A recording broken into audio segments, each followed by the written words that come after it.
Come on, people. It's time to live it up. That's right. Live it up. Live it up. Come on, people now. Live it up. Go together now. Live it up. Let's together. Come on, people, let's live it up. Closes my movie.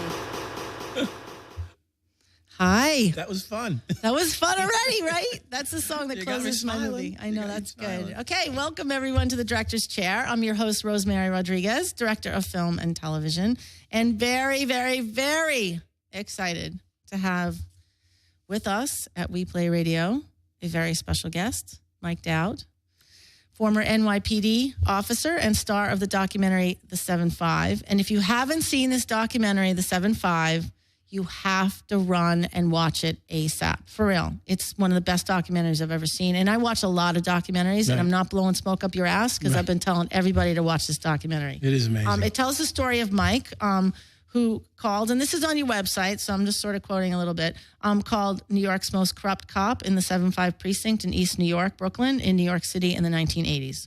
The documentary is really a journey into your insanity in many ways. Yeah. Which I could relate to. Actually, it's a journey into the crack era. The crack era, Yeah. which is an insane time in New York City. Which is, right, took down both the city and the police department in many different ways. And I think, and you definitely took that insanity and pushed the boundaries of the law. Right, I was very creative with it, yeah. Very creative, which, I didn't do what you did, but I pushed the boundaries of the law in my own way. Well, okay. And I only got arrested once. Full disclosure. Full disclosure, I only got arrested once. But served a little time, but not much. Okay. A couple days, that's it. All right, was it fun? Well, I kind of hooked up and got very close with the woman who managed to smuggle in some heroin. Oh, there you go. So I would You had quite the trip. literally rub her shoulders, and she kept me high, and it was all good. Wow. And then it was like, bang, bang, you're out, going from the judge. And actually, that lawyer at that time was the first person to ever tell me I was a drug addict. Oh, And I was pissed. We mad at him. I was mad at him. I'm like, who the hell are you to call me? Right. Anyway. Well, you're doing dope in the cell. In Anyway. the jail cell. Dude, this isn't about me, though, but I Okay. can relate to the There you go. insanity, There you pushing boundaries, and that's New York in the 80s, Oh, right? It's a right. crazy time, and a lot of people were doing a lot of crazy things. It wasn't just you. No. Well, You took them further than most people. I'll take the responsibility for whatever anyone wants to put on my shoulders, because they've said so many things about me at this point in my life. But as long as they don't call me late for dinner anymore, I don't care what you do. That's an old daddy I don't joke. care. Yeah, I don't Wasn't care. expecting that out I of don't you. care what the hell you say anymore. So tell us a little bit, how did the documentary come about? Well, just to say, one of the things that we do here is we talk about collaboration. Okay. In the industry between directors, writers, producers, Okay. actors. So how were you approached for the documentary, and how did that unfold? So I tell the story, but I'll just get right to the point. I got called by the director, Tiller Russell. I didn't know this person. He somehow found me, and he's telling me that they're doing a documentary about this thing called the Mullen Commission, and that since I'm the central focus of the Mullen Commission, they'd like to know if I want to take part in it or not. And there's a significant amount of footage with me that they're going to use with me or without me if I choose to take part or don't take part. And I've learned one thing in this world: if you don't take part in something, no matter what's going to happen, it's not going to come out anywhere near like you would have hoped. Let's put it that way. So I told him, come see me out in New York. He flew out from L.A. and he landed. He passed my stop on the train. I had to go pick him up out in Patchogue, put him in my car, drove him from Patchogue to the Islip Station, and took him through some of the neighborhoods that I grew up in and how life was, and talked about my young childhood, 400 years with my father, being a fireman, and my mother raising 7 kids, and and how we all became basically police officers and firefighters, and how that's what we wanted to be, or even if we didn't necessarily want to be that, it was a comfortable life. We knew it from my father's experience, and we knew we'd always have a job, and a pension and something to look forward to in life. And, not necessarily be rich. My father struggled all his life raising all his kids. We all knew not to have 7 kids, though. That's one thing we learned. Don't have 7 kids, but, live your life and be happy. So here I am. I'm telling him the stories about growing up, and then how I ended up in the police department because I wanted to get married, and I needed a job. So I took that job. First job came along was the police department, and I took it. I qualified, and life goes on from there. So I discussed my life with him, and then how the police department. It went from being altruistic, wanting to do the right thing, and it turned into this journey of, from the first temptations to making decisions not to do something wrong, and then saying, all right, what if I did a little something wrong? And then it just grew and grew and grew, and I became a master at earning money in the street, where it was like I call it the ATM. Looking back, they didn't have ATMs back then, really. Mm-hmm. They had very few. It was like having an ATM machine. You could walk up into the street and come home with a couple hundred every day. Right. And, at the time, you're making like $300-400 a week. So you can make that in like one little stop, and I don't mean car stops. Like it's the dope stops. Every time you drive Paris a kid, he's got knots in each pocket. So, and I told him the story, and he said, look, we just wasted 6 months. I should have came to see you first, because they were ready to actually go to footage soon. Oh, wow. For the whole production. Wow. And he had to throw 6 months of their work out, and they said, we found a star. And I was like, okay. Well, you drive the whole story. I mean, it's clearly, it's a character-driven documentary. Yeah, I don't think they initially thought that. They think it was going to be like this historical, commissional-driven story. So I said to him, if you don't mind me getting a little out there on my little bit of expertise in this whole story, as I said, if you do this and listen, I said, make put a thread of this Mullen Commission throughout. I said, so it has a historical basis, and then tell the story of the guys. Right. And I think he hit it. Well, clearly, I mean, look, anybody meets you. Look, there's a lot of judgment out in the world, right? I know. And so anybody that meets you, and I watched the documentary, and I was immediately, of course, I'm a director, so I'm like, oh my God, this has to be a movie, right now. Yeah. So I get on Google, I see, Sony has the rights already. Yeah. Oh, I see the names, Mark Wahlberg, Ryan, whatever thrown out there. I'm like, all right, well, I'm fucking Tom toast. Hardy lately, they've been throwing that name Tom out. Hardy, whatever. Right. All great guys. All good guys, yeah. So I know that the project, is sort of moving forward. So I'm like, all right, let me see if I can find this guy on Twitter, because I'm obsessed with just you, your character, your journey. Because, the thing that got me about the documentary was in the beginning, I think it's set up really well. Mm-hmm. And you're talking about what your definition of a good cop is. Right. You mean in the commission hearings? Yes. Right. And even just talking. Just talking in general. Just you're talking in general. Because I forget sometimes what the film was about, because it's my life. Your life is the film. So. Well, and you live it. Right. So and also it's just like me when I write a screenplay, or I've been showing my movie at festivals. Right. It's the audience that tells me what I did. Yeah. I don't know. I'm just doing my thing. Right. Exactly. So the thing that jumped out the most to me was like you talking about in the beginning of the documentary what a good cop is. Right. And a good cop is somebody who looks out for another cop. Right. No matter what Bottom happens. Bottom line is you look out for your own. Yeah. He's going home tonight with you. And I, by your definition, you are a good cop and you remained a good cop. Mm. I'm saying because there's a heart to things, because as I know from my own life, right, people can make major mistakes that harm a lot of people. I've done it. Right. I've lived it. And then you get to the other side and then you try to make good for that. And you take responsibility for your life, which a lot of people, maybe they don't look at the documentary that way. Right. But you took responsibility. You did your jail time. Right. You did what you had to do. Right. And now you're out in the world trying to do something with your life. Yeah, it's a tough spot to be in. Let's just digress a moment. Mm-hmm. Being a cop is actually, let me tell you, it's the best. Can I curse on here? Oh, didn't you just hear me do it? It's the best fucking job in the world. Why? I'm saddened by what I did, okay? I'm saddened by what I did because these guys, they fucking kill themselves on a daily basis. And don't get me wrong, they're not out humping lumber up built rooftops. But, they put themselves in the middle of most very dangerous things in the world to keep you or me or somebody else safe, if they can. Sometimes they don't do that. That's on them. But the purpose and the reason they exist is to do these types of things. And we want them to do that, and we need them. We need them. Yes. If you were out there in the 80s and there was no police out there, this world would not exist at all. And the guys and women in the NYPD back then were faced with this crack thing. And, we became, and I say we, I became a victim of it because I was drawn by the allure of the whole thing. I was maybe a little too immature to handle it. When you were young. I was 20. Well, I was 21 in the police department when I got in, which I wasn't the only one. There was thousands like that. And let me tell you, hundreds and hundreds of us were arrested for the similar things. But it's just, it's I miss being a cop still today. It brings sad feelings to my heart because, I'm older now. I understand. I didn't understand what I had back then.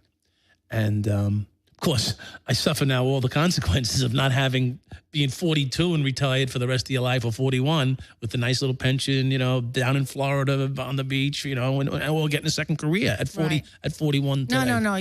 This is your second chapter. Yeah. It's just starting. Yeah, well, thank you. But No, but it's true.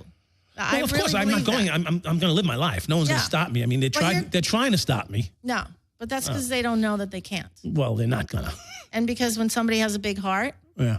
they can't be stopped. Well, It's bigger than judgment out in the world. right. And so, that was my my sort of my in to that documentary was you Right. watching it Right. and then having that journey.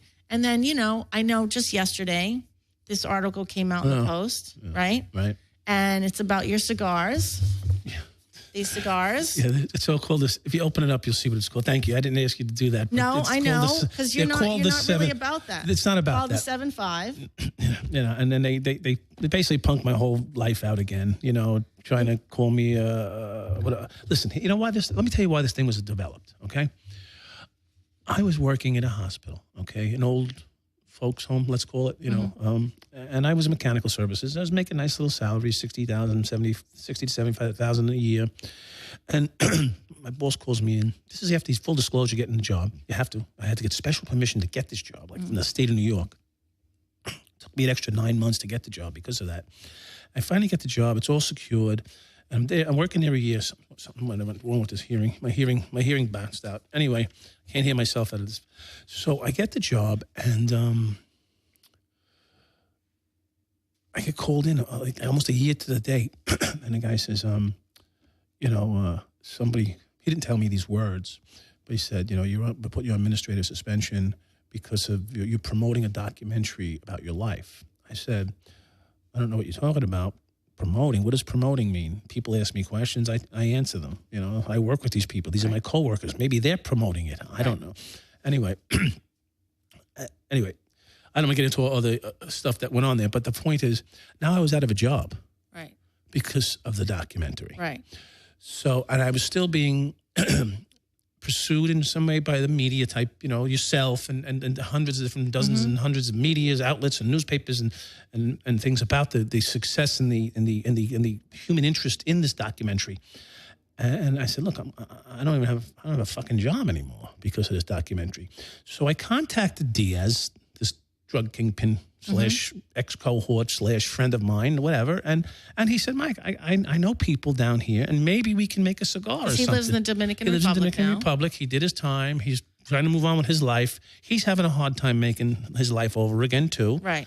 Because, even down there, they're not too open to accept. He's got a conviction on his record. Of course, it doesn't really show up in his paperwork, but they know, Right. They know the story. It's a small enough island, Right. So he had a family member that's a cousin to a tobacco company in Dominica, and they said, "Look, the story's a very interesting story," and they wanted to go ahead. They wanted to go ahead and develop a cigar based on the 7.5 movie, and they asked if we would help promote it. But why not? Because here's the deal, too, that people don't know from these cigars is that, you're planning to donate part of the profits Now, listen, I don't tell. to the Wounded Warriors. Please, I don't. Wounded Warrior Project.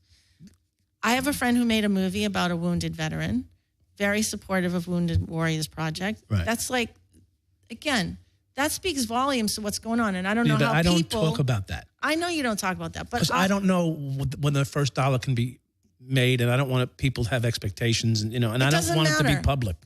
My point with bringing it up is to say that people need to stop judging other people, and people have a heart, and you get out there, and you know what? We all make mistakes. And the ones who judge and point the fingers the hardest are usually the ones that have the worst stuff in their closet. Well, yes. And they don't want out. We know that's kind of a rule in life. We know, and believe me, I've been around a long It's a time rule now. in Now life. 55, not 25. Exactly. And I can point out holes in everybody's life, but I rather look at my own now and deal with my own problems, because I know the problems that lurk in people's hearts.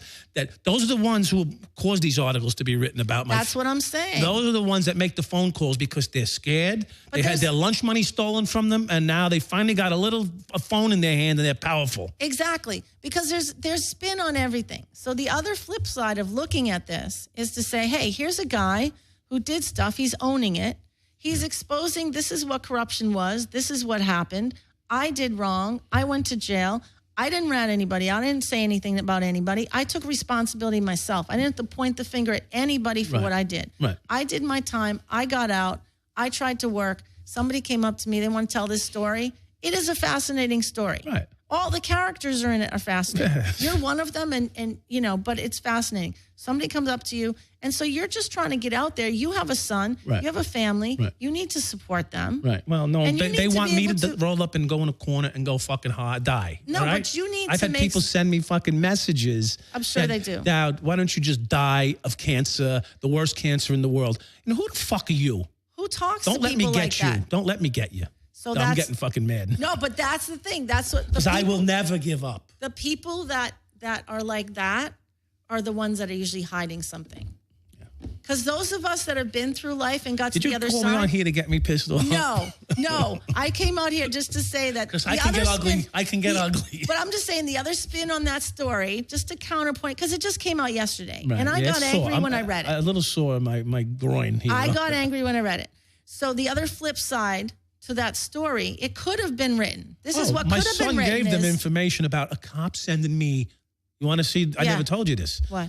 A cop sent me a message on my messenger from that website that people contact me through. Yeah. Which is, by the way, I love the contact, and I try to get back to everybody whenever I can, personally. Of course. My son handles most things, but I try to personally speak to people.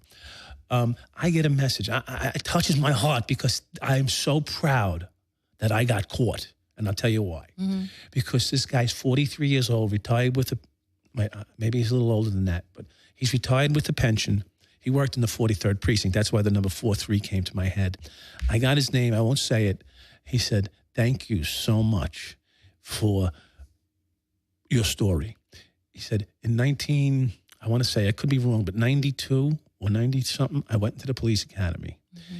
And I was working in the Bronx, and I came across so many opportunities to make a decision to do or not to do. Right. He said, and it was right after the heat that had the shit that happened with you and the Mullen Commission hearings, and then just knowing what you lost.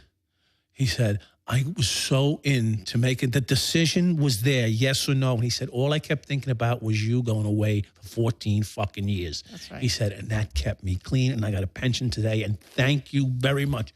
Now, why didn't the fucking Post put that article under my cigar But that's brand? what I'm saying. The flip side, the spin on the story could be, hey, look at this guy who's trying to do something with his life, who went through this, did his time, and came out and is trying to find a way.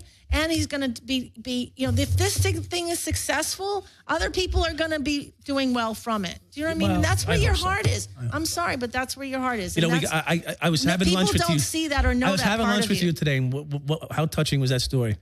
Amazing. This guy whose wife is in Afghanistan, who's talking about, smoking cigars with his father, as a young man growing up, and smoking cigars and going to be sending the 7.5 cigars over to the troops in Afghanistan. Yeah. That was pretty, because they need to enjoy. People love cigars, and they're connecting to a really cool story, even if it's a bad connect with each corruption thing, but it's a good story. It's not bad. It is what it is. Right. That's all it is. There's no good and bad. People have to. That's like religious thinking. Good and bad, evil, devil. It's like we don't really have room for that. Yeah, you know what I mean. And the fact is, the irony of the whole thing really is that you. Tell me if I'm wrong, but I believe this is true. You are in some capacity working for the NYPD. Well, I did probably 8 to 10 hours of video shooting for them because they're producing.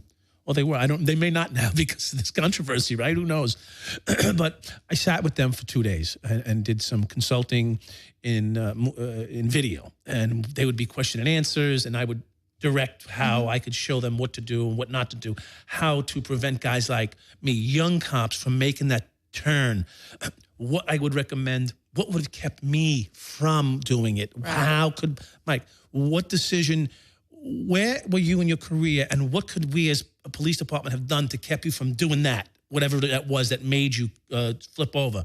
And I sort of gave him what would have stopped me. I said, how about telling a cop he did a good fucking job? There you go. Because you can't give me more money. Right. The salary is what it is. Right. You know, tell a guy, hey, listen, you really did a good job today. I appreciate that. I knew it was a hard job. I knew it was hard work. It was dangerous. You risked yourself and your family, right? And you came through it, and you did the city effect. So words mean a lot more sometimes than extra money. Or, you know, I was going to work every day, barely making ends meet, and I loved it.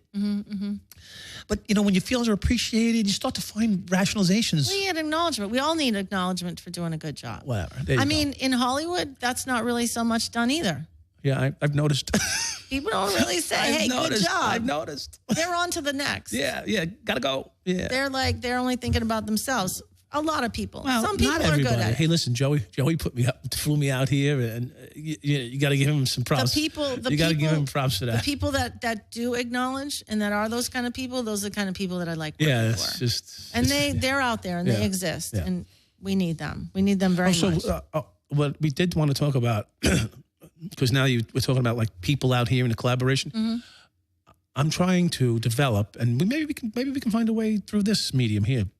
I'm trying to develop a drive time radio show 2 days a week. Good cop, bad cop.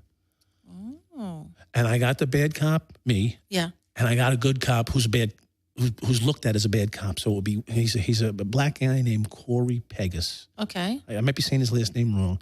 He was a deputy inspector in New York City Police Department, very high ranking, and now they're ostracizing him for some silly shit. He was a thug when he was a kid. Okay. Went to the army, cleaned his life up, became a deputy inspector, wrote a book, and now they want to fucking throw him out of the police department. He's already retired with a pension. Oh my God. Yeah. So they're What's the name of his book? Once a Cop. Okay. So I don't quote me on the exact. That's okay.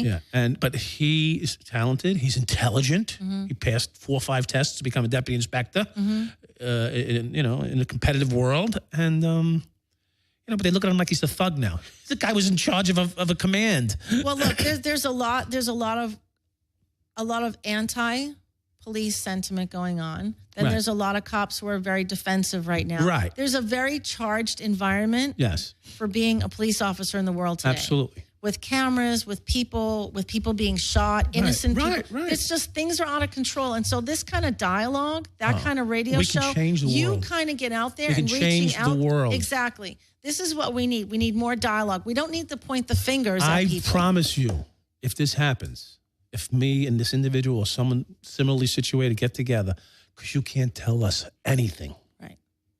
We know. Right. Bullshit and truth. Right. Don't tell me you did it because of this or you did it. I know what happened because I've been in that situation. And maybe I didn't Well, shoot anybody. because you're honest. We've all been there and we're not going to lie about it. There's no need to. Because you're I don't need to honest. protect anything. I'm clean. Exactly. My world is, my life's an open book. So how does that feel now? To be able to say that? It's wonderful. When I get happy to say that again because I just saw that. I just saw you, like, all the light attacks up. I have to suffer. Yeah. But I don't. Let me be clear. I don't suffer these attacks. I don't suffer from them. Nobody hurts me. They hurt the people that I love. So that's why I get touched by it. I don't. Bring it. Right. I'm here. Bring it. You know where my cell is. If you don't know where I'm living, you know where my cell was. Come bring it. Anybody who knows me knows what I'm saying is true. Bring it. Right.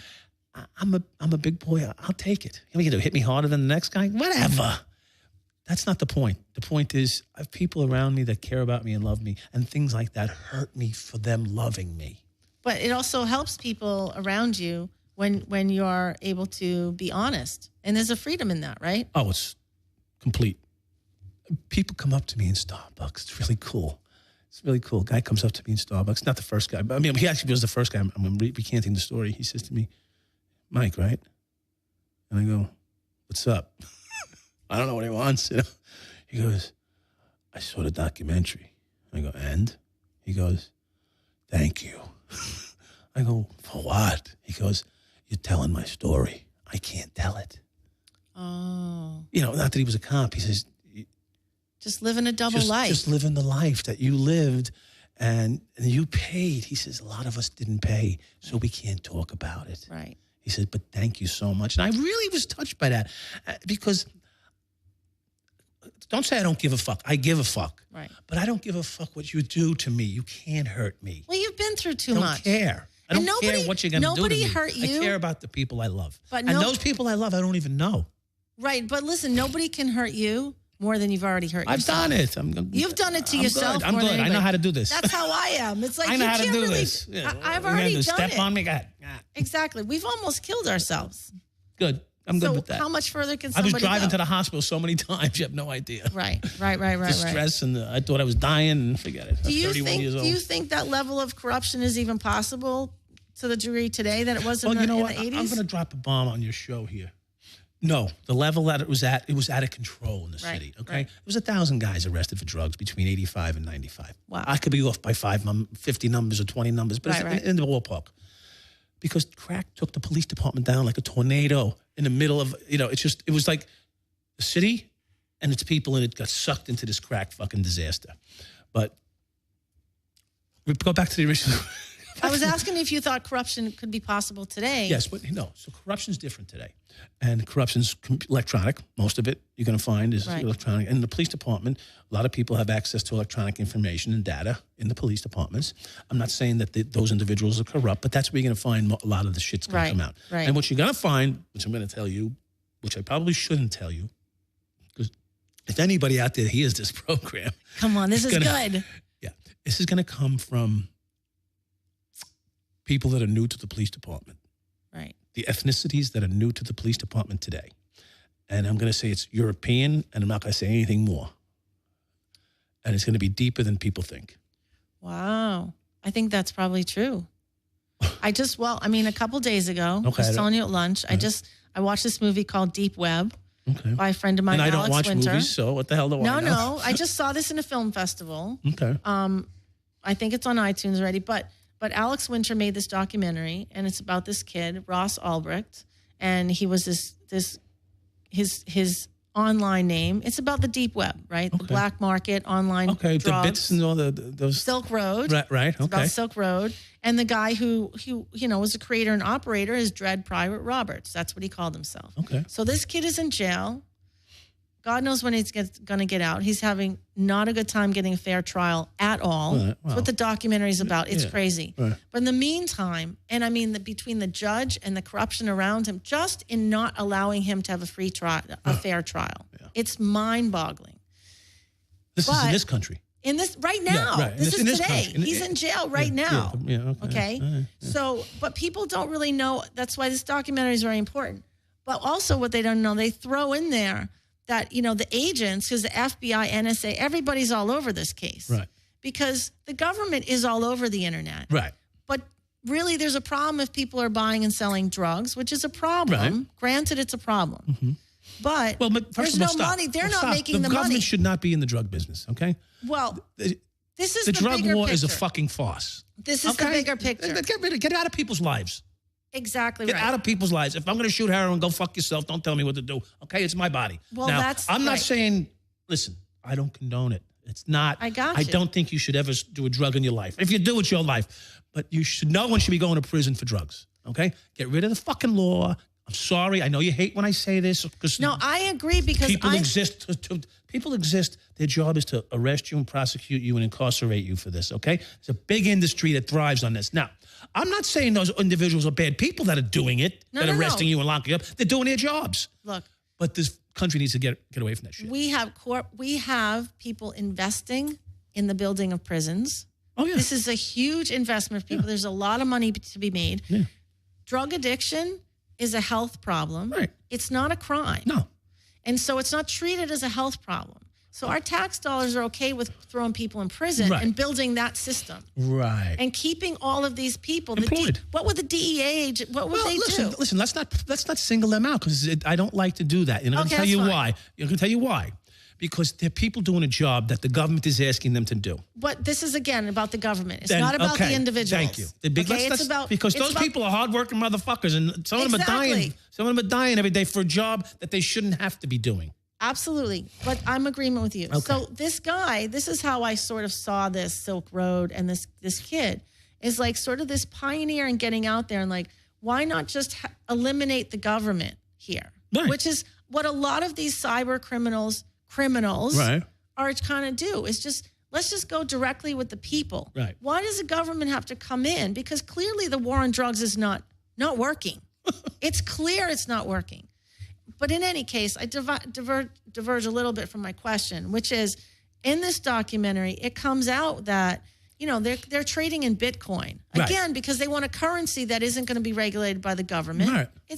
They're really pioneers, right, in the world of technology. Like Romans. It's amazing. They're the Romans. But guess who? Give to Caesar what belongs to Caesar. Exactly. But there's a little blurb in the documentary where it talks about, oh, yeah, and the agents, some of the agents have been accused of and guilty of, but not going to any trial, not going to prison. This doesn't exist. Of like no one owns the coins. Stealing millions of dollars in Bitcoin. And utilizing them, I assume. Yeah, that's no different than what you did. All right. Only they're getting more money. They probably made a lot more money. A lot more money. Boy, if I wish and I was, they're getting away with it. Game. They're getting away with it. I'm just saying. They're special. I'm just saying. saying. Those intercontinental agents can. I think the key. I don't want them knocking on my door. No, I think the key because is, my tobacco comes from across the borders. Yeah, no, it's all good. I think the key is really about being People honest. are saying I'm and smuggling cocaine back from Dominica. No, they don't. Absolutely. Oh, come on, you're not even that stupid. Yeah, well. I mean, I guess I could be. These guys think there's scumbags out there. How much do you think that how much do you think that your own drug addiction drew the insanity? Listen, as a drug addict, none. Okay, fine. I'm just asking. As a drug addict, none. I would never blame that for it, because additionally, I was getting away with it. Right. The whole time. But you don't think cocaine helped the snowball effect? I didn't get caught from the cocaine. I got caught from an individual. I'm talking about, taking more and more and more risk. Sort of. Because I never thought that the cocaine was making me take more risk. I was just learning different ways. Well, I always feel like people. Here's the other thing: is character-driven 7.5. I feel like you're also an adrenaline junkie. I love it. Right? I love shit like that. Right. I do. I can't, I've found this out as I'm getting questioned for the last year and a half about this film. Right. And people like yourself asking me those questions. Because I never looked at myself as an adrenaline junkie. But then I always thought, why do I keep putting myself in these situations? You know what it is? I've found that I like getting in and getting out of them. Right. Well, no, I can relate to that. See, I relate so much to you. You know why? Because when I was like... When is enough? I don't know. No, because when I was out there, right? Crazy and I mean out there, meaning addicted, crazy, your life. Homeless, crazy, okay? Amen. You made it back, though. I made it back. Yeah.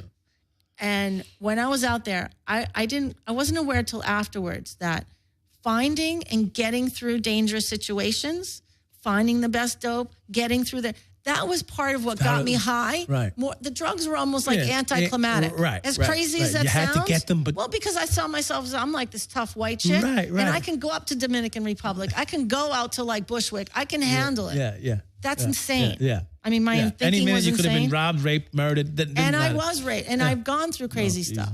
Do you know what I'm saying? Yeah. Oh. But that's how I saw, because that's why I was like, oh, it's the adrenaline. Now, I was directing recently an episode of Law & Order, SVU, right? No, this is not even good for me, this podcast. The people that hire me don't even know that. Shit. Okay? No. If you see my first movie, it's very autobiographical. Okay. But in any case, kind of like your documentary. Right. But in any case, I just directed recently an episode of Law & Order SVU.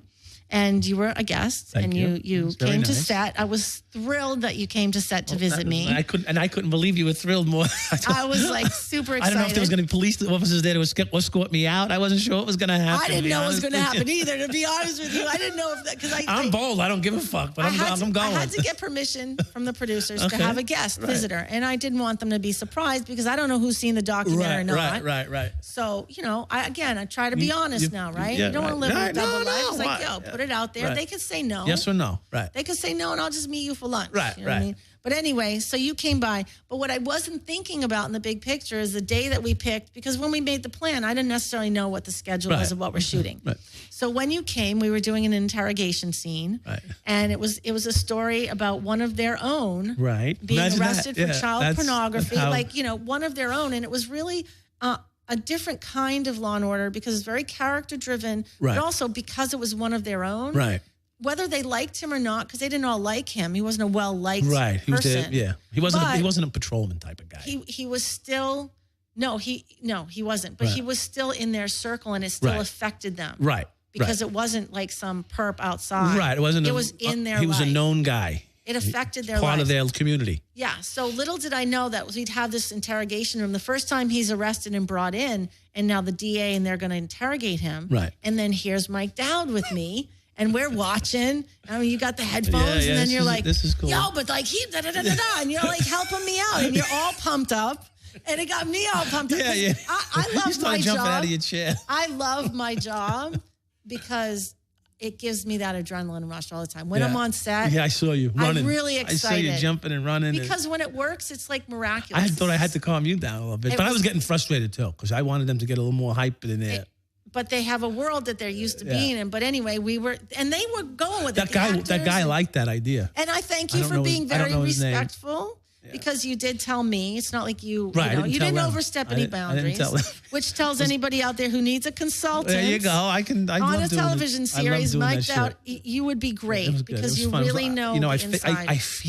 I felt the whole interrogation. It was know. so cool. Well, that was it. I Was wanted to get in there. I mean, not that I listen. I probably would fuck up every line, but I wanted to get in there and just get in the guy's face and say, "No, you heard us." I could see you in front of the camera. Yeah, Not really. You want to be behind the camera. I don't want to fuck up. No, I hear you. I hear you. But you can't because you just trust. You trust that energy and that passion. And when you go into things and you got passion for it, it works Well, I'm a out. passionate guy. Yeah, and it works out. I'm guilty again. No, but that came across. I was guilty of that, and I'm guilty of being passionate. No, that came across, and it was actually very helpful. And at the end of that day, I think that was a Friday. I can't remember. I think it was a Friday. And at the end of that day, because Friday, by the time Friday comes, we're usually really tired and beat down because it's just been a long week. Yeah. But I remember at the end of that day, all of the actors, we all felt, because you didn't stay the whole day. I know. You stayed a couple hours. Yeah, That's all. And you we had guys go lunch forever. together. Yeah, you guys go forever. But by the end of the day, what you don't know is that we all felt really good about our work that day. The actors that's were cool. really pumped up. Oh, that's cool. They were really excited. And we felt like we accomplished something That's good. that was real. Well, good. That's good to know. And I thought that was helped. really cool. I helped, is what you're saying. You definitely helped. Oh, that was cool. And I thought it was a really, really valuable. And I can't wait. Part of the reason, again, I saw the documentary. I wanted to get into. Are we going to do a series? I wanted to. Well, that's what I was going to say. I wanted to collaborate with you. Did I read your mind just Just now, you read my mind. See, we can do this. We can totally do this. know we can. Because, I'm like, all right, let's do this series. We've got to do a TV series on this. But apart from the movie, there's a bunch of stories that need to be told. Yeah. It's an ongoing, again, the conversation about police officers and their role in our society doesn't have to be formulaic the way it's done many times on TV. It can really be about the characters and on the ground and have these conversations with the people so we can change perceptions of what people do. Yeah. I think it's important because those guys This and world is, women we're are, at a critical time right now with Yeah. this whole topic of police Talk about and that a little society. bit. Well, it's critical because, you're asking people to go out there. Look, okay, I'm going to take the cop's defense most of the time, okay? Because I was a cop and I know what goes through the mindset of a cop. But I'm gonna see when I see a guy get shot 11 times laying on the ground, I'm going to get fucking pissed. Because now you just ruined the image of what I try to portray as being really a good cop, not a Mike Dowd good cop, but Right. really a good cop. And so there's certain things that I know as a cop, whether this is right or wrong, looking at it. And I can be honest about it. But even this guy's partner can't be honest about it because he has to protect the guy that's taking him home at night, which is his partner. Which is really a sad testimony to society because if a cop is being honest about what his partner is doing, then his own partner might not like him for being honest. See, it's fucking weird. It's like a difficult spot to be in. You've been in that spot. Yeah. I've been brought into interrogations where they wanted me to give up another cop. And the word might not even be give up. It might be just differ from the story that he's telling. And by differing from the story, you've now given up because, it's the cover-up that's worse than the crime. Right. And what are you really covering up? I don't know. Here's how I look at a few things. If you're a cop and you're going to do something wrong, remember you're affecting not just you or the person that the wrong is being done with, your partner, his family, the rest of the department, things that I never looked at when I was a young police officer out there ripping and running. I didn't ever look at anything but what mattered to me at the moment. Now I'm 55. I can look back and say, you know what? Someone needed to grab me by the back of my neck and say, son, you got a good future in front of you, but this is how you have to go about certain things. And society today is at a tipping point on their, you're giving young people weapons and some training, and you're telling them to go out there and do the job of a machine. The machine has no emotion. Right. The machine doesn't give you an extra elbow after you kicked him in the groin. Right. The cop might because he's fucking pissed. Do you think there's more weapons on the street now than there was back then? No. Okay. Not even close. Okay. Interesting. By that, I mean there may be more weapons in society in general. Yeah. But the street, I could take off the streets. No. I could take 2 to 10 guns a day off the street if I was just a busy cop. Right. Today, they're not taking the numbers. The numbers off the street today are nothing. Between middle 80s and middle 90s, I can't tell you exactly how many weapons, but someone can pull the stats on weapons confiscated in 89 and weapons confiscated in 2009. And I will guarantee you the numbers aren't even close because it's just a less violent society overall today. People have lost perspective. I'm going to tell you a little more. Right. Here's the deal. We were police officers and you got to follow me on this and maybe a little difficult. We were police officers in the 80s and 90s that we're talking about. Those people that were affected by the corruption, which was rampant, and I don't mean that to disparage anybody, but it was endemic in the whole society because of the drug era. That group of people that were affected by the corruption from the police that they dealt with on a daily basis now have children today. Those children are now 20 and 25 years old, 18, 20, 19, 22. They're being raised by parents who were under that 80s and early 90s scourge of crack that were affected by the police corruption. So they're telling their kids, those cops are corrupt, those cops are bad, those cops will take this. This is what's going on. People don't get it. Right. So I'm raising a child, say a guy who's 50, who went through the urban blight of the crack and the cops and the rogueness. And he's raising a kid saying, oh, be careful, those cops will take this, these cops will do that. Because it was street justice back in those days. Here comes the white man with the street justice. I mean, it was straight up. Right. You kept the hood alive by getting in there and kicking ass and don't take no names. Just kick ass and go. Right. And take whatever cash you could. I'm not saying everybody did it. Some people turned it into a lucrative business. Right. But those are the people today that raise these kids that are hate-filled. They have no reason to be hate-filled. Right. They don't. Now, don't get me wrong. We're going to see the isolated idiot move. Someone gets shot in the back while he's running away. Stupid fucking retard shit. Right. Excuse me. Well, and a disproportionate number of minorities getting killed, so the racism is bubbling up. Yeah, right. And but today most police departments are not that Lily White program anymore. New York City Police Department is now a minority police department. Right. And they killed an Asian guy, Asian officer, and I don't want to be misquoted. And another officer. So over 50% of New York City Police Department is of a minority. Are they minority anymore? I think it's the other way around sometimes now. Who knows? But so I don't like to get into minority subject. That's why I want a black cop. Yeah. When I do my show. Oh, nice. That's perfect. Black guy, white guy, talking. I really want you to do your show. Talking straight. Where are you going to do this show? Well, we're in development process. We're looking for the right studio and the right network to pick us up. It's going to be in New York. Well, unless they want to have us out here, I'll come out here. I'll come out here in a heartbeat. I love the weather is nice. It's beautiful out here. I know. Yeah, all right. Well, we're going to talk about that after. Yeah, we'll do something. We can talk about that offline. Yeah, all right. Because I think that's interesting. I think it's really great. So you alluded to it a little bit, like when you were in that interrogation, and again, because we deal with collaboration here. Right. Okay. You had a partner. Your partner becomes your friend. Right. How do you move forward after a level of trust, betrayal? Like, how do you move forward, trusting in friendship, Me now? in partnership, Today? in collaboration? Yeah, like Today, how do you feel about all that? Because that had to I'm be still the same person that, Okay. that my parents raised. So I try not to put myself in positions that will compromise that person. Say, I'm just going to, this is not true. Suppose I'm robbing somebody tonight, all right? I'm not going to put you in that position with me because I don't want to assume that I'm willing to ruin your life for some stupid risk that I'm willing to take. And if I'm willing to take a foolish risk at this age and this time of my life, it's all on me. Right. I don't want to bring anybody down. But I mean, you had a partner. Right. You had your partner. Right. And So my relationship wouldn't get to the point where I would do anything to jeopardize you because I care enough now to do that. right. But back then. Okay, now. Okay, back then. But back then, because if somebody didn't end up talking Right. for whatever reason, maybe to save their own ass or whatever their reasons were, Right. then who knows what your story would be. Right. It wouldn't be this one. It wouldn't be this one. No, absolutely. I would have So- retired with a pension. Yes. So, I might be dead. or you may I be might dead. very well be dead. Or you might have killed yourself. You don't know. No, what the hell. I wouldn't kill You would've- myself. yeah. Never. Okay. Okay. I have that opportunity.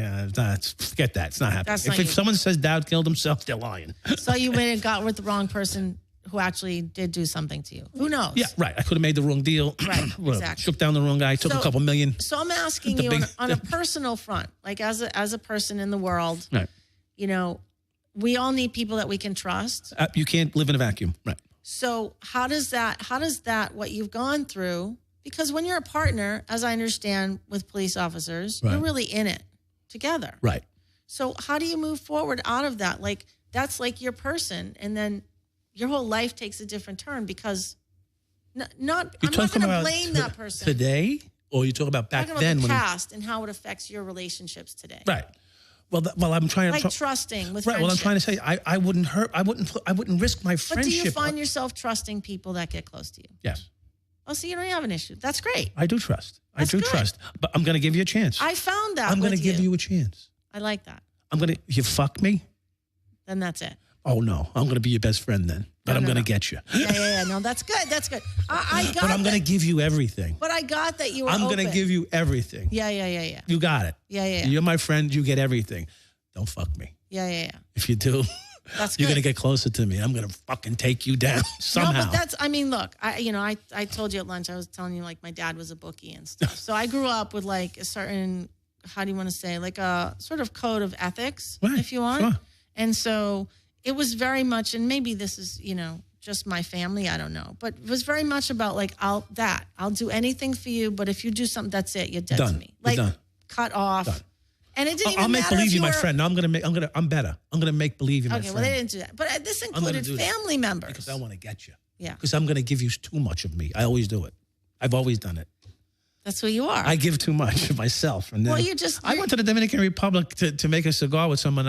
Because at one time in his life, he looked out for me. Right, One time. right. Wasn't the right time, but it was one time. And I knew he wasn't doing well. And I said, maybe that we can make an opportunity if you can put this together down there. And I put my fucking heart and soul out to try to make a living for myself Right. and for him. Right. And people shit on me, but guess what? It's all good. That's okay. Because again, it goes back to that judgment and all good. Life is not about judgment or pointing the fingers. Life is about, we live in a very, what's the word? Too many lawyers. Judgmental world? Judgmental, but litigious Yeah. society. Right. Where people, Well, I need a good fucking lawyer if you can get me. that I don't really know. I try, anyway, I'm going to meet with an entertainment lawyer tomorrow, oddly enough. But in any case, and I am going to talk to him about you. Oh, thank you. Because I do think that we could make a great series. And I think we could collaborate together. Yeah, oh no, we have a good chemistry. I think it'd be as long really as your cool. husband doesn't get jealous. No, he's only going to be jealous that I spend time with you. Oh, okay. Like he gonna smoke not my cigar? as a husband, just because he wants to is he hang gonna out smoke with you. my cigars? He wants to smoke your cigars. He wants to desperately I want to smoke see your him cigars. with a picture. I'm going to leave you with a couple, one or two, not too many. I'll buy a couple from you. You don't have to. You don't have to. No, I I'm want to give to people. I'm all good. So, okay, we've got like 5 minutes left. I want to make sure that I covered whatever I wanted to and whatever you really wanted to talk about. TheMikeDowd.com. Let's make sure we put it out there. Go there for to see what any projects we're working on. I mean, this is a process. I'm in a process right now. I'm doing it all on my own. There's no financial support. The little bit I can get between my son and I. So we're trying to make something happen so that I'm not sucking from society. Right. And we hope that the movie comes out, does well. If the not, Sony we'll movie. end up doing the series. Oh, that would be maybe better. I hope it comes out with Sony. We have some good investment people, and you've told me there's some good people behind it. Seems like it could be a very good movie. Right. I would definitely be watching it. And if that doesn't happen, maybe the series can happen sooner. Yeah. But I think themikeDowd.com. You're also on Twitter. Twitter, The Mike Dowd, and Instagram, The Mike Dowd. And I do find you very accessible. And I try think to be. people don't really know all It's a lot of the work being available on Twitter, and my son puts 3-4 hours a day trying to help me guide it. Dude, it was a lot of work the way you were living back in the day. Okay, that was a lot of work. I don't know, Twitter, you can't really say that's a lot of work. Come on, now. It's different work. Oh yeah, no, I do Because that. I'd rather do that all day long. Sitting like this. You know what? I'm getting carpal tunnel and my neck hurts. Exactly, that's not the same thing. You're a people guy. I love people. But what's cool about this is I love meeting people. I go away on vacations just to meet people. So I'm going no reason. I'll just go. That's kind of what's cool about this is that people can reach directly to you. It's amazing. It's amazing. They're watching the movie. They pause the movie and send me a message. I'm in the middle of the movie. What? It's just this crazy shit. But it's great. Yeah. But I kind of like that. Again, it's almost eliminating like the middle person. It's amazing. And just being like, yo, I can talk to you directly. Right now. And What's like up, people Dal? watch the TV shows that I do. And then also, I think it's fun. And sometimes when they're like, hey, I noticed the camera like this, or I noticed this angle. I'm great because, again, where does the acknowledgement come from? At least there are people on your side out there. I was touched today. I had tears in my eyes because that one guy who he's out in I forget where, I think he's out in Arizona or something like that, and his wife's in Afghanistan. I'm like, I don't know this guy. He bought a box of cigars, and he's just so cool though. Like he wants to tell me, Mike, I love you. Yeah, he's telling me I love you. Yeah, I mean that's a brother who I don't even know. I would do anything for this guy already. I know. I know that's the kind of person you are, and that's a big part why I wanted to have you on this podcast because I think it's very rewarding. I'm just very, very happy and very grateful that I got to meet you, and that you are definitely a fearless person, and I think that's a real asset of yours. And sometimes maybe that's taken you down some crazy roads, but I think it's going to take you through some really bright roads.